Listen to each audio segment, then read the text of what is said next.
New York सारख्या जगप्रसिद्ध शहराचा महापौर एक भारतीय। हो, इतिहास घडला आहे।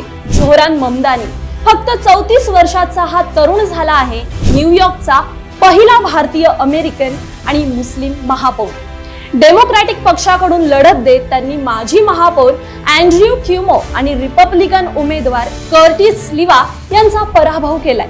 न्यूयॉर्कचं राजकारण वर्षानुवर्ष रिपब्लिकन आणि कन्झर्वेटिव्ह विचारांनी व्यापलेलं असताना जोहरान ममदानी यांनी लिबरल विचारसरणी आणि जनतेच्या समस्यांवर लक्ष केंद्रित करत लोकांचा विश्वास जिंकला।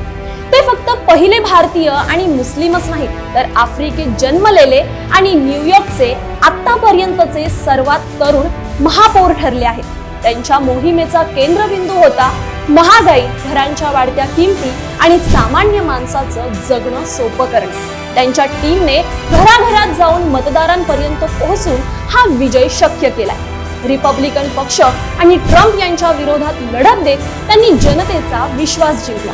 अमेरिकेच्या राजकारणात हा एक मोठा बदलाचा क्षण मानला जातोय। जोहरान ममदानींनी दाखवून दिलं की इच्छाशक्ती आणि लोकांचा विश्वास असला की इतिहास लिहिता येतो, अगदी न्यूयॉर्क सारख्या शहरात सुद्धा। तुमचं जोहरान ममदानी यांच्या या यशाबद्दल काय मत आहे कमेंट मध्ये नक्की सांगा।